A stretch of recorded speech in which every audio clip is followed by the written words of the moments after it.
Ito lang ay short sharing kasi alam ko hindi niyo ako kilala sa totoong pagkatao ko. Bilang rector, kilala niyo ako. Bilang nagsimula ng farm, kilala niyo ako. Pero ang ikukwento ko sa inyo ay tungkol sa buhay ko.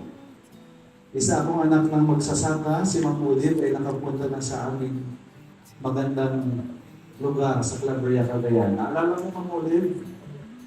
At nakita niya yung kung gaano kalaki yung hasyenda namin. Sa harap ng bahay namin ay napakalaking lupain at doon ako nakaranas mag-araro, sumakay ng kalabaw, magtanim ng palay. Pero dahil ako ay smart na bata, scholar ako mula high school hanggang college. Nakapagtapos ako bilang guro, kinalimutan ko yung pinanggalingan ko. At dahil nagiging matagumpay ako bilang guro, bilang student scholar, dumating sa buhay ko na I wanted to get rid of my farming background.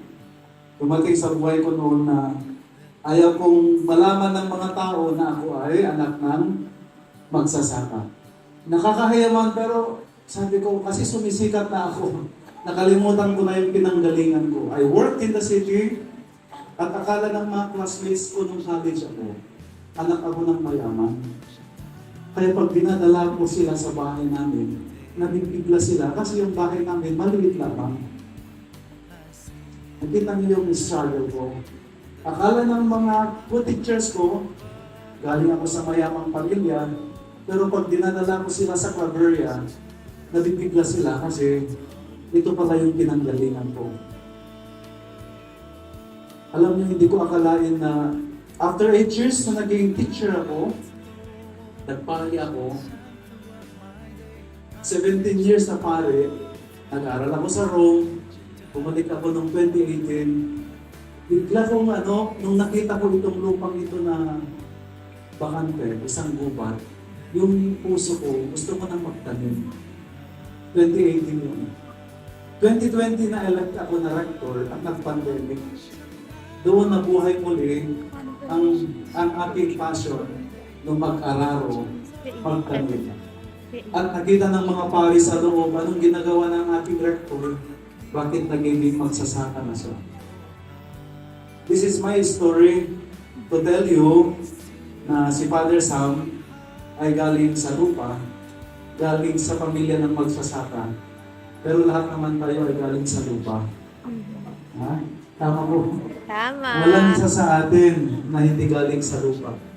And that's why I am very proud ngayon, noong sumisikat na yung farm, nag-aral ako sa high school sa agricultural school.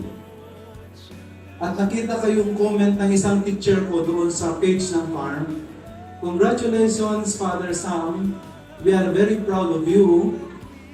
In English, she said it in Ilocano, pero ang pagkasabi niya, ginamit mo na yung natutunan mo bilang graduate ng ating agricultural school. We are very proud of you.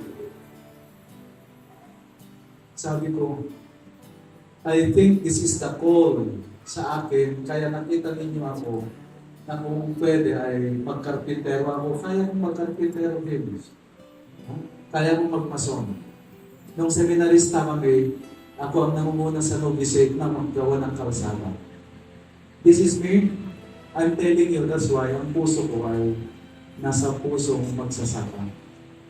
Ecological conversion, I was sharing this to Sir Jam because I would like Sir Jam and me na makasulat ng isang aklat na naglalaman ng kwento kung paano ako nanggaling sa farm at sa aking buhay pagiging pari. Hanggang ngayon, ako pa rin ay nasa farm. Noon, natatakot ako na iitim. Pero sabi ko, may hihigit pa ba? Kaya ayaw ko na sanang magpa-araw palagi, pero talagang ganyan.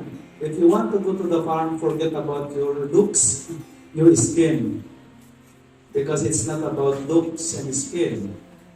Ang pagsasaka, pagtatanim, ay isang misyon na isang hamon na kailangan natin balikan. Lalong-lalo na sa mga kabataan ngayon. I don't know. Sana ma-appreciate nyo ang seminar na binibigay sa inyo nila Sir John, Ma'am Joy, at Ma'am Karen. Sana kayo rin mismo sa inyong ginagawa ay magkaroon ng what we call ecological conversion. So magandang hapon sa ating lahat. Thank you sa inyong patience sa pakikinig sa akin. Kung mayroon mang naka-appreciate sa aking sharing, salamat sa inyo lahat.